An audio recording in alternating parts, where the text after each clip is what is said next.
Good morning. Tara, basa tayo ng ating history book, guys. History of the Filipino People by Agoncillo and Guerrero. Kapwa Pilipino, magbasa tayo ng ating sariling history. Today is 18 March 2023. History of the Filipino People, Part 6, the Third Republic. Topic number 27, Profile of the Economy. Nandito tayo sa paragraph, Foreign Trade and Commerce. Basa. Foreign trade and commerce, the first effect of the war on the national economy, can easily be seen in the predominance of imports over exports, the main characteristic of the post-war foreign trade of the Philippines. This characteristic is best reflected in the unfavorable balance of trade during the 10-year period from 1946 to 1955, which amounted to 2,877,531,000 and 744. The highest imbalance in foreign trade was recorded in 1949 when the unfavorable balance amounted to 629. Guys, pesos yan ha. Ulitin ko. This characteristic is best reflected in the unfavorable balance of trade during the 10-year period from 1946 to 1955, which amounted to 2,877,531,744 pesos. The highest imbalance in foreign trade was recorded in 1949 when the unfavorable balance amounted to 625,686,000 pesos. This alarming spectacle led the government to institute radical reforms to arrest or at least lessen the unfavorable impact of trade imbalances on the national economy. One of the most important of these reforms was the system of import and exchange controls, which became operative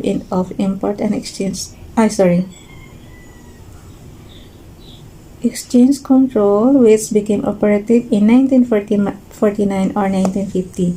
The imbalance registered during the 10-year period 1946 to 1955 was accompanied by the falling prices of major export crops,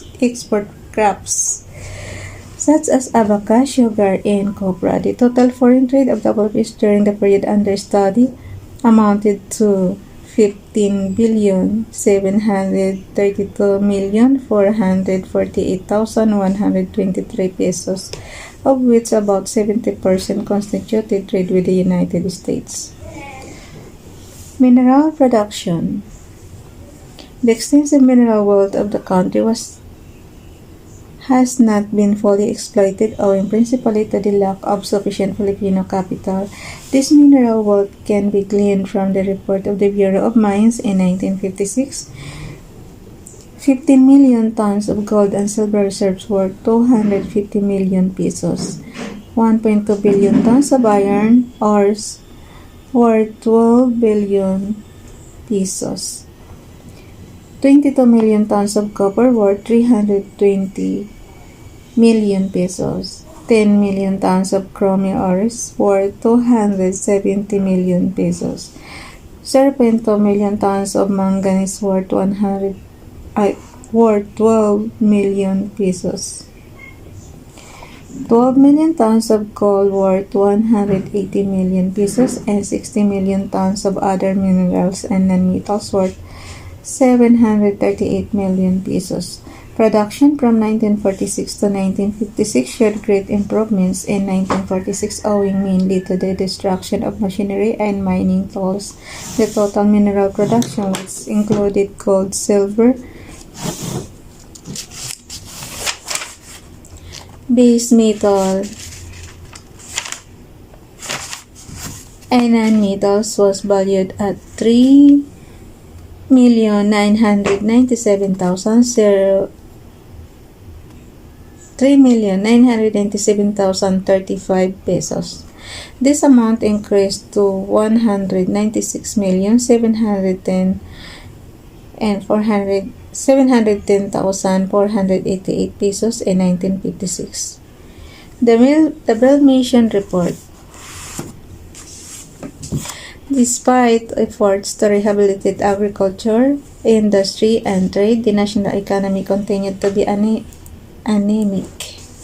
In desperation, President Guerrero requested President Harry S. Truman. Oh, wait lang guys. In desperation, President Guerrero requested President Harry S. Truman to send an economic survey team to the Philippines to study ways and means of first discovering the ills of the Philippines economy and second submitting recommendations to solve those problems. Consequently, President Truman appointed Daniel W. Bill in 1950 to head the United States Economic Survey Mission with instruction to survey all aspects of the Philippine economy including agriculture, industry, internal and external finances, domestic and foreign trade, and public administration. The Bell mission was further instructed to take into special account the immediate measures to be taken in order to help raise production and living standards in the Philippines. For several months, the Bell mission, with the cooperation of the Philippine government and its agencies, surveyed the economic conditions of the country and made the following conclusions. Number 1, the basic economic problem in the Philippines is inefficient production and very low incomes. Number 2, the finances of the government had become steadily worse and were not critical. The treasury had a large and mounting deficit with taxes covering little more than 60% of the expenditures. Number 3, the country had an excessive volume of imports. In the meantime, the volume of export was less than before the war and could be expected to grow only gradually. The Bell report summed up the causes of these economic difficulties as follows. Number 1, up to 1950, so little had been done to increase productive efficiency and to diversify the national economy. Number 2, there had been great inequalities in the level of income of the people, while the standard of living of a great segment of the population remained below that of the pre-war level. The profits of businessmen and large landowners had risen considerably under the circumstances. The continued rise in the prices of commodities tended to transfer real income from the poor to the wealthy. And number 3, inefficiency and corruption in the government led the people to lose their faith and confidence in the ability of the government to protect the interests of all the people. The result was demoralization of the people. To solve these problems, the Bell mission recommended that number 1, to avoid further inflation or undue increase to currency, the finances of the government should be placed on a sound basis by letter A, imposing additional taxes in the equitable manner in order to meet the expenses of the government. Now, letter B, revising the tax structure in such a way that a good proportion of the taxes could be collected from those having big incomes and large property holdings. Letter C, revamping the tax collecting machinery in order to secure greater efficiency in the collection of taxes. And letter D, encouraging the investment in productive enterprises. And letter E, coordinating the fiscal credit and investment policy of the government to prevent the recurrence of inflation. Number 2, the improvement of agriculture production by increasing the yield of basic crops through modern and efficient methods, giving sufficient funds to agriculture extension stations in order to expand their services. Establishment of rural banks in order to provide credit to the small farmers and providing the tenants with reasonable security on their land and equitable share of the crops they produce. Number 3, to diversify the economy by letter A, encouraging new industries.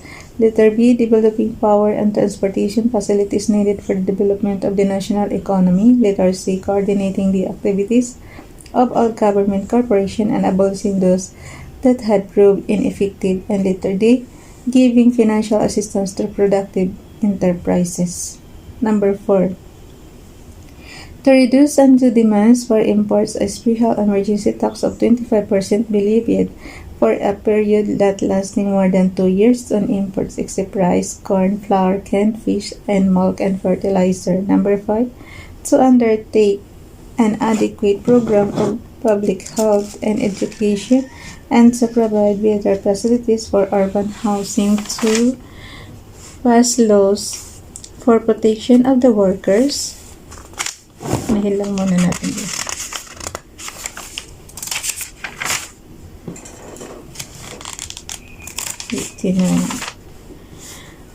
Pass laws for the protection of the workers and the right to organize free trade unions and to work